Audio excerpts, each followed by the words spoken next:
Daniel Tobin, who has a new book out, The Net, a new poetry collection out, The Net. I'll read a brief introduction to Dan, and welcome aboard here at Poet to Thanks, Poet. Doug. It's great to be here. Writer. Daniel Tobin is author of 5 previous books of poem, Where the World Was Made, Double Life, The Narrows, Second Things, and Belated Heavens, which was a winner of the Mass Book Award. Along with the critical studies and Passage Through the Center and Awaken America, is the editor of the Book of Irish American Poetry, from the 18th century to the present, the Selected Poems, and Lola Ridge with Pimone Triplett, Poet's Work, Poet's Play, Essays on Practice and the Art. His awards include the Discovery, the Nation Award, the Robert Penn Warren Award, the Robert Frost Fellowship, the Katherine Bakeless Nason Prize, and the Creative Writing Fellowship for the National Endowment for the Arts and the John Simon Guggenheim Foundation. Very impressive. I was going to ask you, we just briefly, we were a very prominent member. He was he was retired, but a very prominent member, and it's been in the papers all over. Bill Knott died, and could you have any reminiscences of him? Or I do. Bill was a terrific teacher, as it's widely known that Bill was a terrific teacher and just a very important poet for his generation. I became Bill's department chair in 2002 when I came to Emerson College, and Bill was an eccentric. I mean, let's be honest about that. He was an eccentric, and he was on the he did what he wanted to do by and large. So at some level, it was difficult being Bill's department chair. On the other hand, you had to appreciate the brilliance, and you had to appreciate the dedication to the students, which was profound. He'd buy students their books, and he was just very generous in giving. He was also a challenge in the classroom in the sense that students would be challenged by Bill very rigorously. He had very high standards, and he called a spade a spade. He called a spade a spade, and he pulled no punches. But if you could accept Bill's sometimes quite stringent evaluation of your work, you would learn tremendous things. And he produced a lot of terrific poets. Great. Well, hope he's up there writing poetry. Right? He's probably blogging too. Yeah. Now you have a new book, The Net. Out. Maybe you could just show us. I do. Here we go. The Net, lovely cover. A little delayed there, so but.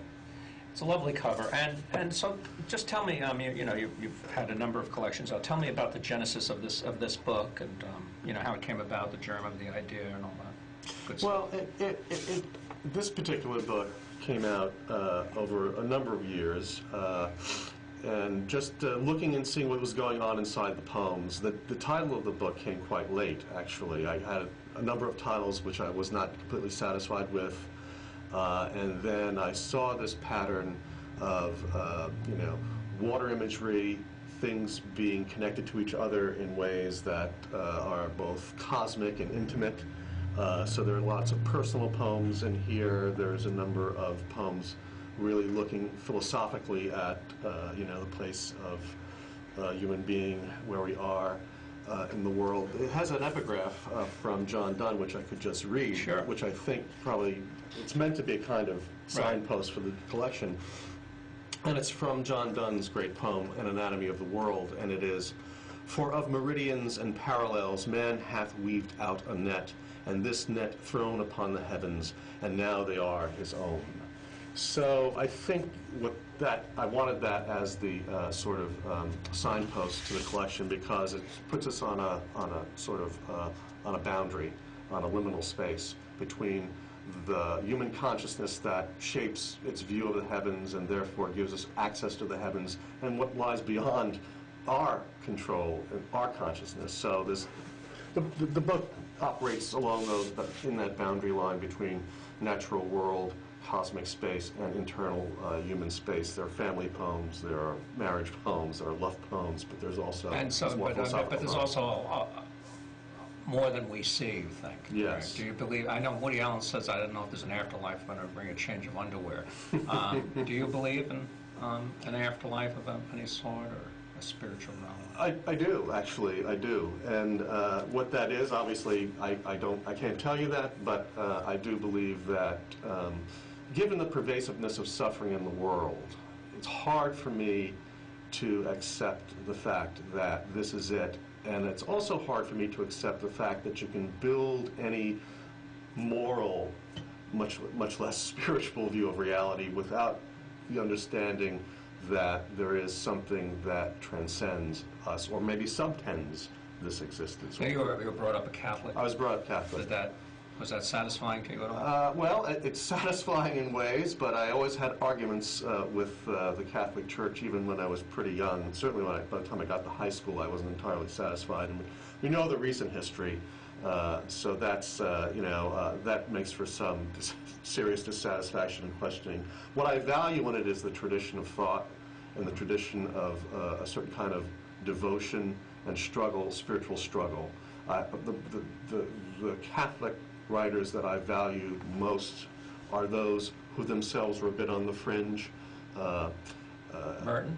Merton certainly was very important for me early on, but even if you go back into the history of John of the Cross, Teresa of Avila, the author of The Cloud of Unknowing, these people who had gone out away from the world to try to confront something that was much larger than themselves and found a way back to communicate it in some small degree. Meister Eckhart was brought up on charges of heresy. I have a poem about Meister Eckhart, which is not in this book, it will be in the next one. But so I think all of that spiritual inheritance, religious inheritance is a part of who I am, and so it's not a matter of rejection, it's a matter of struggle with it. And I think that's essential for me anyway. Now,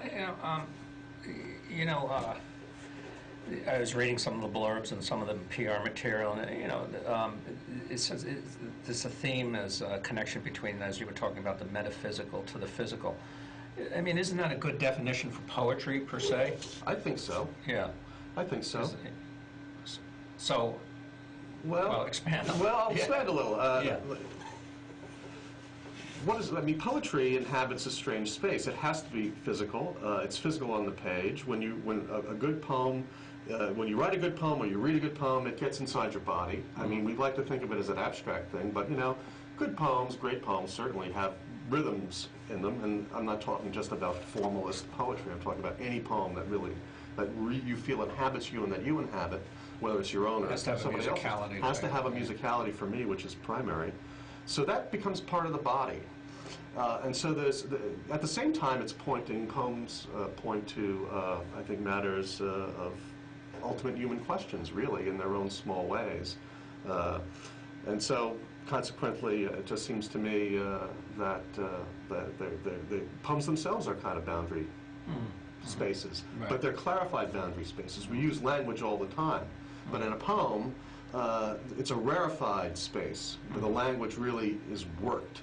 And that every word counts. Every word counts, every move counts, every line break counts. I mean, for me, not that we get it right all the time, but the idea is to try and get it. Do you go by the old Carlos Williams dictum, not in ideas but in things at all? Well, you know what? I do and I don't, to be honest with you. I like ideas in poetry. That's obvious. I like ideas in poetry. I like poems that actually venture some thought and ideas. I don't like it when they go kind of off the handle. Yeah. I like it when it's always brought back. You can get away with thinking in poetry so long as you have the sort of, it seems to me, that groundwork of rhythm and cadence in the poems that will allow you to venture forth. I do think it needs to be brought back, though, at the same time. Now, the point of view, I was again interested, the point of view is important in fiction as well as poetry and all that, and the poems that anyway you gave me that I saw, were in the first person, and critic Jill Alexander Bespin writes that you don't go from the narcissistic I, you go from the I, E-Y-E. Is this a hard thing to pull off? I mean, I notice a lot of poets sometimes can be self-serving, or they become navel-gazing. And what do you think? Yeah, well, it's always hard when one's going to write about autobiographical material to get outside that material a little bit, get above it, so that it's not just a merely documentary recording of what happened. And so, from my perspective, I do write, not entirely from autobiographical material, but I do write a good many poems from that. So the challenge for me, allowing the form to bring me a broader perspective on the material, or some clues that the poem might be giving to me. I do believe in that. I think one of the ways that one gets out of oneself, even if one is writing about perhaps very personal material, is to let the poem lead, to see the poem as a path, to see the poem as a kind of way forward beyond the soul self. You don't own as the Keats poem, said. though. I don't own the poem. I may make the poem, but I owe something to the poem. I really believe, I teach that in my workshops too. We like to think, particularly young poets, they're going to make something, they're going to make an interesting poem, they're going to be unique and so forth. And that, that's all good, but the poem wants something from you. I think the poem wants to lead you somewhere. Could you write a poem by order? I mean, like, let's say the president asked you to write a poem for the inauguration or something like that. I mean, that's an interesting could you do that? I did, not the president, Yeah. I did write an inaugural poem for the new president of Emerson College, called The Orgamist. Now, but I let that happen off to the side in a kind of slant way. I wanted to write a poem about creativity and about, Emerson is built on creativity, at least likes to think it is. So I wanted to write a poem about that, but I had experienced a really excellent lecture by a poet by the name of Van Jordan, who's a wonderful poet and a friend, and he showed this documentary of an origamist doing the work, and that really stuck with me. So I was able to write a poem based upon that documentary, but lifting off of it, inhabiting it in a way. So that was one thing. That became the inaugural poem. I had another one because the new president of Emerson is a Keats scholar, a romantic scholar, and I wanted to do something off on that. I did, but it was an inappropriate poem. I did write that poem about John Keats's brother, who came to this country, but it was not an appropriate poem for the inaugural, so I didn't use it. Oh, okay. Yeah. What happened if you used it? I just wouldn't have been Wouldn't have appropriate. fly? No, it was too dark, actually. Oh, okay. You don't want to have inaugural poems that are, Right. You went depressing hope poems. and all that stuff. Yeah. They all died of tuberculosis. This is not a good way to go. Now, in the poems you've sent me also, I get a sense of you almost wanting to dissolve in the landscape. Yes. Yes. Well, that's it. Is that true? Or is this just my own? Well, there is something to that. I mean, the tension, it seems to me, and a lot of we'll get back to the Catholic writers that I liked, is this tension between being alive in the world, inhabiting the world, and wanting to enter into some larger reality that might be nature or might be what transcends even nature. So the poem you're talking about is A Green Road in Clare, and that particular poem it's an amazing landscape, the burn in County Clare, and it diminishes you as a person if you walk But out even there. got the one on the one about you on the Peter Pan bus. I Yes. got a sense of that also. Yes. Sort of this Yes. dissolving. So that I think I've taken in a good deal of apophatic literature. What's apophatic? Apophatic is it's a term from rhetoric, which means to talk about something off to the side. Oh, okay. And it's used in mystical theology. It's the mysticism of the dark. You went to the dark. You dissolve self and hopefully become inhabited by something larger than self. It depends on to what degree. So that certainly influences some of what I write, and that kind of encounter with larger things as a path forward.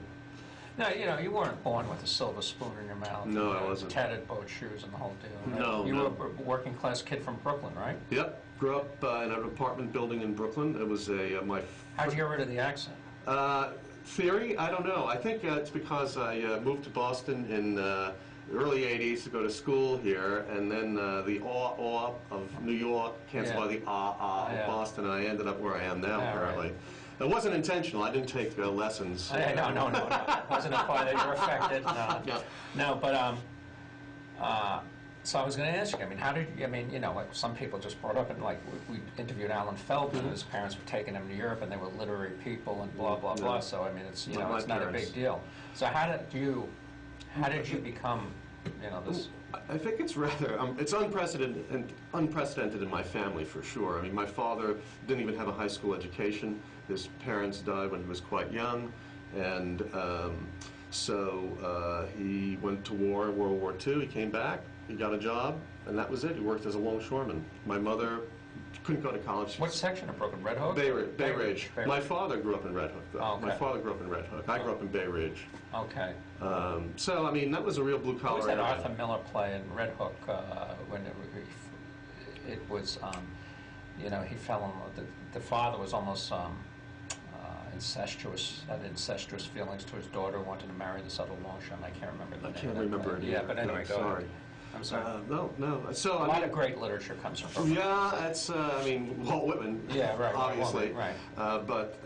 You know, my background's blue collar. Right. It was unprecedented for me. I just started getting interested in poetry when I was in high school. There was not a lot, we didn't have a lot of books in my house at all. My mother read, you know, this sort of romantic, light novels and that kind of stuff.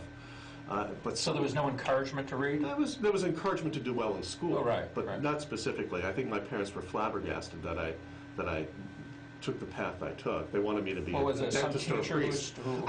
who steered you that way? Yes, I had a high school teacher, Raul Rodriguez, who was Okay. a wonderful Cuban emigre, who was a wonderful teacher, Spanish, and I was just venturing poems, and I would read poems to him, and at one point he had me, you know, read into a microphone and that sort of stuff, and he was really it's crucially important encouragement. I wouldn't have been a poet without Raul. And I actually saw him many years Is he later. still around? He's still around. He was teaching part-time at Manhattan College, and a few years ago I gave a reading there. I didn't know he was teaching there at the time, and lo and behold, there's Raul, you know, Right. And so I just it was a thrill, and then I'd seen him once since then. Very important. It's crucially important for people who maybe don't come. That with one, this- you know, it's amazing. That one word of encouragement can mean everything. It's And that one word of discouragement can mean everything. That's too. why you have huge You have to be responsibility as a teacher. I Right. mean, that's why what was so amazing about Bill Knott, to get back to Bill, is that he sort of was encouraging enough with people, but he was hard on them, so you could easily get discouraged. So he was. It's a fine line. It's a fine line. It's a fine line. Yeah. And I feel that when I teach. A lot of people study with William French Morris, I believe it was. Is that the pronounced name? Is that Northeastern? Samuel French. Samuel French Morris. It's Samuel the same French Morris. way, you know. Yeah. He was like a friend of mine, Dennis Daly, is a critic, and he was telling me he studied with him, and he said, you know, he was a horrible snob but a great guy. Yeah. You know, and so I mean, there's that yin and yang. Well, going yeah, on. I mean, I've known some horrible snobs, but, you know, if you can get past that, they can bring you up. You can learn from just about anybody, whether they're horrible snobs or they're somebody who works, you know, in a completely different field and, Right. you know, as a garbage man, you can learn from a garbage man. Yeah, I Right. believe you can learn from anybody. Right. You know, so, and you should live your life pretty much with that attitude. And as a poet, you got to take it all in. Yeah, I think so, and I think poetry can manifest itself anywhere. You have to make yourself available. Spurs Anyone's at the ready. life. I mean, I got a lot of Yes. poems from Somerville, right? Right outside Absolutely, there. Yeah. absolutely, sure. Yeah. Sure, I think so. So, I mean, I have ideas in the poems, as you said earlier. The poetry and the sort of the intellectual quest and the spiritual quest are all pretty much moving. I don't know if they move exactly in tandem, but it's all going hopefully the same way. Well, Danielle, You can call me Dan. Yeah, okay, Dan. Dan, the proof is in the pudding. So why don't you read from some of your works here from your new book, The Net? Is that available now? It is now available. I would encourage people to go directly to ForeWord Books because They get just money. go on their website and they get the full money. You mentioned the being on the bus Yeah. and the dissolve. So Yeah. I'll read. First one I'll read is The Turnpike, and this has an epigraph from John Donne, and it's an expansion like gold to airy thinness beat, which is valediction forbidding mourning. You away and me on the Peter Pan, heading home from my own required remove. I'm drawn by the window's broad reflection, the traffic passing along it like a nerve, an endless charge of cars inside the pane, the voltage of the reel, though as they go sliding down its long ethereal sheen, where the solid world softens into flow, they take on the ghostly substance of a dream, or rather, what we picture dreams to be, since when we're in them, they are what we seem, and cause us joy or pain as vividly as the lives we think we live between the lines that imprint us and we pass between. Here the world inverts. Shades materialize, and cars speeding left expand a breach that transports into doubles on the right, and those in transit opposite condense their mirror selves in a second teeming flight, as if our lightship bus could break such bonds and matter shatter.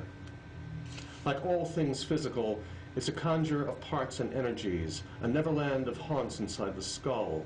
Though saying so won't prevent this child's cries from jolting with their needful disturbance, or the aging woman across the aisle from leaning in her slackened, palpable face, comically, mildly, till the infant calms.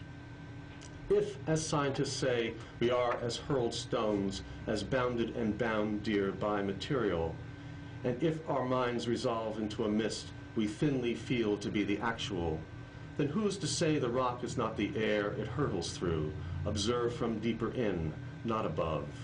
So you and I circuit there, firing the inexhaustible engine. Great. I think Peter Pan will, maybe put that on there. That would be a great idea. We're getting some poetry on the tee. On the tee, yeah. There's a fundraiser about that. Yeah. Might be. You know what I applied for? I don't think I'll get it. I never get anything. But that Amtrak residency. Oh, that's great. Yeah. I only heard about that this weekend, actually. It's wonderful. Yeah. That's terrific. Well, I didn't get it. I just applied for it. Well, you never know. Yeah. It's still a wonderful thing that they're doing that. Yeah. I think it's terrific. Yeah. Maybe I'll read, one or two more? No, you got time. I got time? And for the sake of the tape, we just go on if you're in the middle of a poem. Okay, that sounds good. That sounds good. Well, let's see. Let's see which one I'll read then. I'll do one from Ireland. There are a couple of Irish poems in here. This is called The Midges of the Letter Frack. Okay.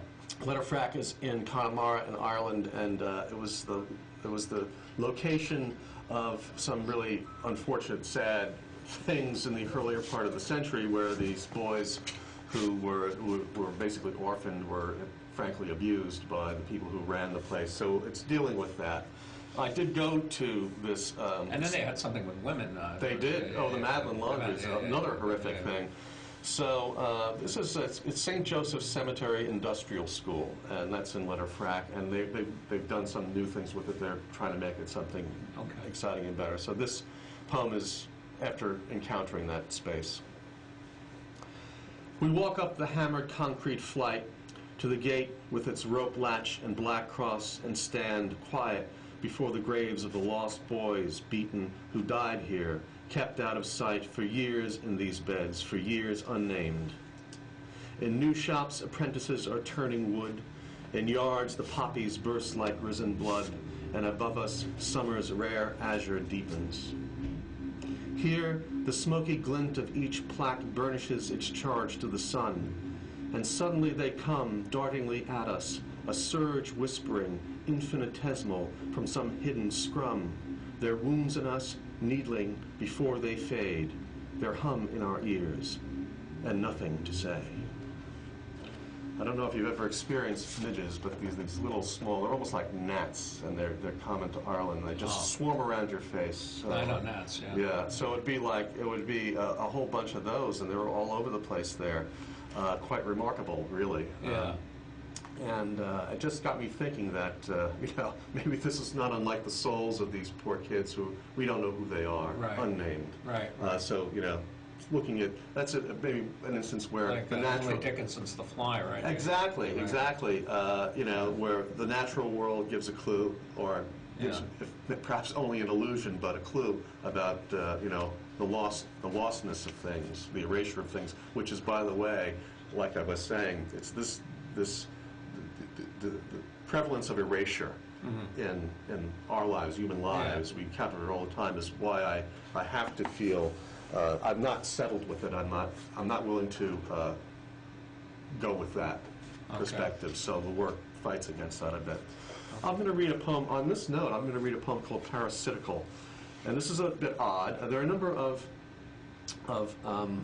persona poems in this book, and this is in the voice of a parasitical head. So, other than the fact that it's a parasitical head talking, I think it's pretty straightforward. Okay.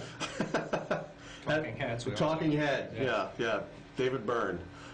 It has a little epigraph, which is from a newspaper. Despite having no lungs of its own body, the second head displays signs of independent consciousness. Really? Okay. This is based on a true thing. Yeah.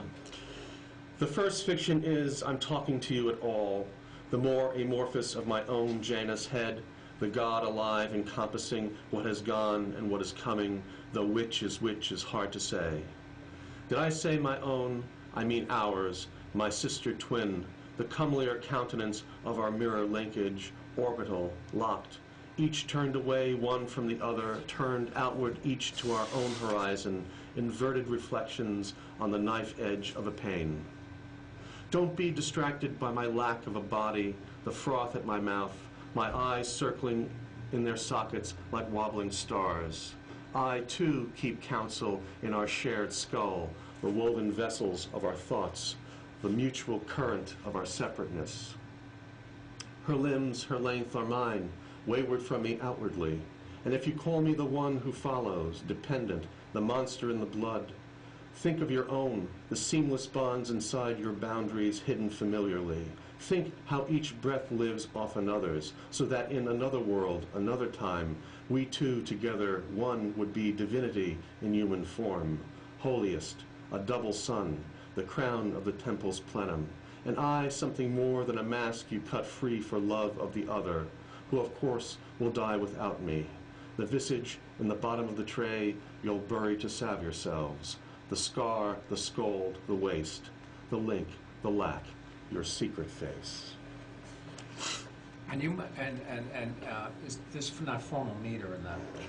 It's actually a free verse poem, but there's a sort of the ghost of meter, there's the ghost of rhyme running through, and I like doing that sort of stuff.